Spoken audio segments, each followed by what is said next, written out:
readers, it's your Auntie Jay.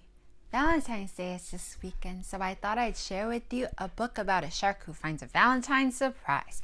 It's called Big Shark's Valentine's Surprise. Would you like to read along with me? Yeah? Okay, well, cozy up and pop on your listening ears. It's story time! Story time with Auntie Jay. Big Shark's Valentine's Surprise by Steve Metzger. Pictures by Cedric Honston.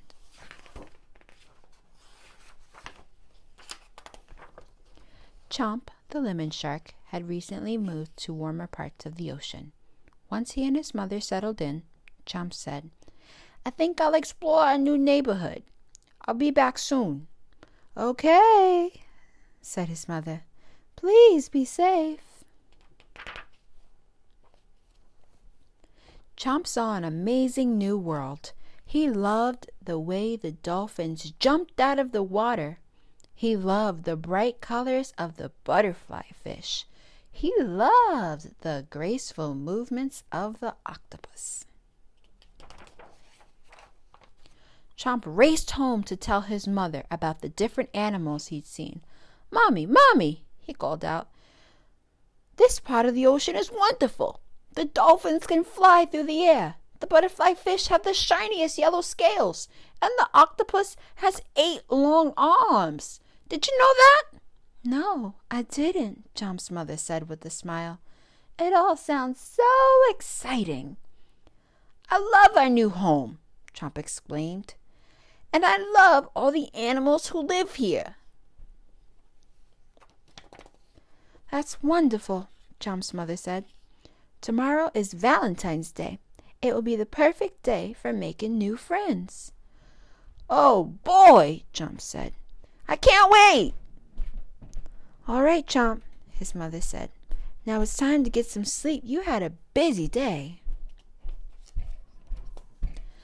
The first ray of sunlight woke Chomp, and he immediately swam out of bed. "It's Valentine's Day," he called out. "Yes, honey," Chomp's mother said in a sleepy voice. Chomp quickly ate his Coral Reef Crunch cereal and got ready to begin his day. Before he left, he turned around. "How do I show the ocean animals that I want to be their friend?"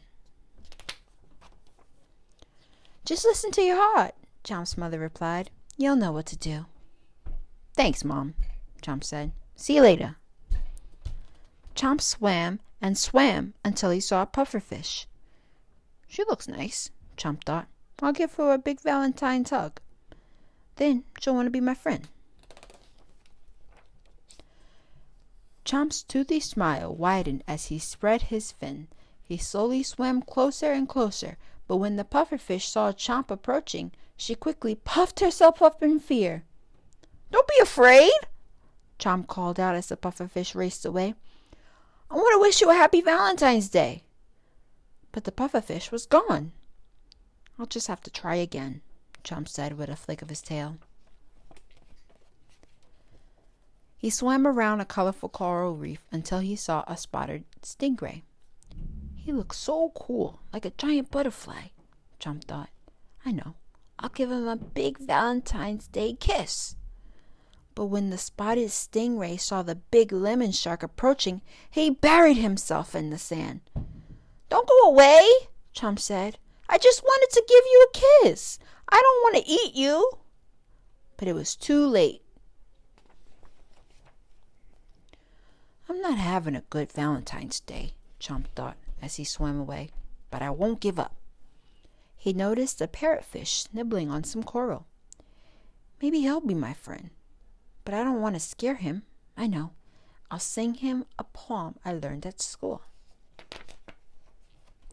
As quietly as possible, Chomp glided right up to the parrotfish. When the parrotfish turned around, Chomp smiled. The parrotfish smiled back. So far, so good, Chomp thought.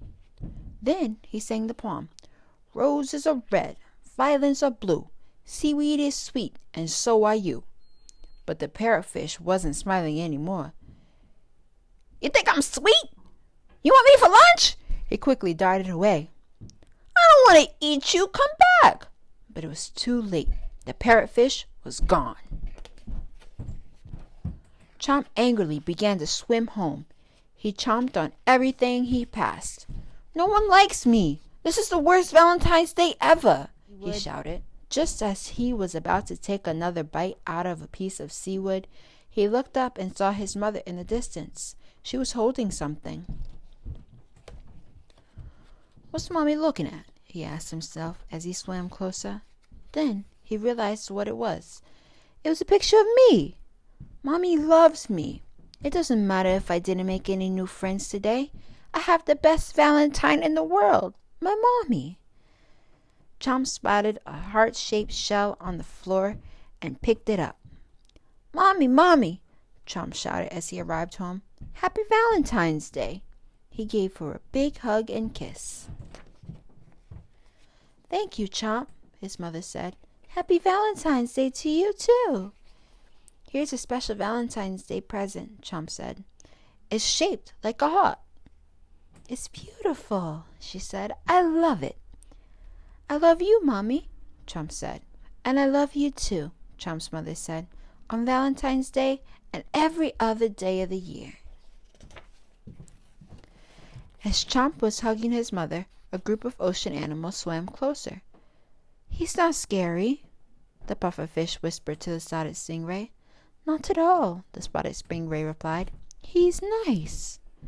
Chomp finally noticed the sea animals nearby. Will you be our friend? The parrotfish asked, swimming closer. Really? Chomp asked. You aren't afraid of me? Not anymore, the spotted stingray replied. Happy Valentine's Day. I would love to be your friend, Chomp exclaimed. Turning to his mother, he shouted, This is the best Valentine's Day ever! The end. Wow, I love how Chomp was able to make brand new friends at the end of the book. Did you have a favorite part of the story? Yeah, that was a great part. That's the end of the story for today. But remember, tune back in every Monday, Wednesday, and Friday at 4 o'clock for another story time with Auntie J. See ya next time.